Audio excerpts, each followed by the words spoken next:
ایک صحابی کی بیگم نے حضرت محمد صلی اللہ علیہ وآلہ وسلم کو پیغام بھجوایا کہ میرے خاوند مرنے کے قریب ہیں، یعنی نزاع کا وقت ہے، اور میرے خاوند کلمہ نہیں پڑھ پا رہے، جن کا نام علقمہ تھا۔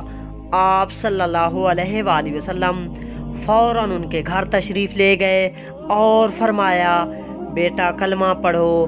علقمہ رضی اللہ تعالی عنہ نے آگے سے جواب دیا، حضور پڑھا نہیں جا رہا، خود بول رہے ہیں اور کلمہ نہیں پڑھ پا رہے۔ حضور صلی اللہ علیہ وآلہ وسلم نے دریافت کیا کہ والدین میں سے کون زندہ ہے؟ فرمایا ماں۔ کیا وہ ناراض ہے؟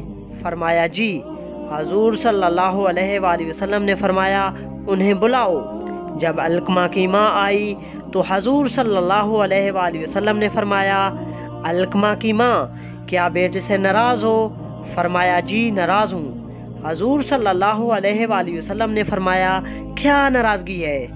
فرمایا، یا رسول اللہ صلی اللہ علیہ وآلہ وسلم، بہت نیک بچہ ہے، راتوں کو اٹھتا ہے نوافل کے لیے اور دن میں روزہ رکھتا ہے، لیکن جب مجھ سے بولتا ہے تو بدتمیز ہو کے بولتا ہے، سخت لہجے میں بولتا ہے، کبھی میٹھا بول اس نے میرے لیے نہیں بولا، ہمیشہ سخت ہو کے بولتا ہے، جب بھی بولتا ہے میرا کلیجہ چیر دیتا ہے، اس کی زبان کی کڑواہٹ نے میرا دل دکھی کر دیا ہے۔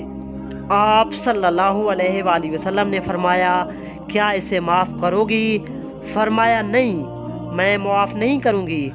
آپ صلی اللہ علیہ وآلہ وسلم نے پھر فرمایا، اسے اگر میں آگ میں جلاؤں تو پھر سفارش کرو گی؟ فرمایا سفارش کروں گی، اتنا تو میں نہیں چاہتی کہ میرے بیٹے کو آگ میں جلایا جائے۔ رسول پاک صلی اللہ علیہ وآلہ وسلم نے فرمایا، اگر تم نے اس کو معاف نہ کیا تو یہ سیدھا جہنم میں جائے گا، اللہ کی آگ میں جائے گا، میری آگ اللہ کی آگ سے بہت تھوڑی ہے۔ تو فرمایا، اچھا یا رسول اللہ صلی اللہ علیہ وآلہ وسلم، میں معاف کرتی ہوں۔ تو پھر آپ صلی اللہ علیہ وآلہ وسلم نے علقمہ رضی اللہ تعالی عنہ سے فرمایا، بیٹا پڑھو لا الہ الا اللہ۔ تو انہوں نے کہا لا الہ الا اللہ، زبان سے کلمہ نکلا اور فوراً ہی جان نکل گئی۔ آپ صلی اللہ علیہ وآلہ وسلم نے اس کا جنازہ پڑھایا، اس کے دفن میں شریک ہوئے اور پھر ان کی قبر پر کھڑے ہو کر اعلان کیا، جس نے ماں باپ کو دکھ دیا اس پر اللہ کی لعنت، اس پر فرشتوں کی لعنت، اس پر زمین آسمان کی لعنت، اس کی نہ نماز قبول ہے، نہ روزہ قبول ہے اور نہ ہی صدقہ قبول ہے۔ دعا ہے اللہ رب العزت سے کہ ہم کو اپنے ماں باپ کی خدمت کرنے کی توفیق عطا فرمائے۔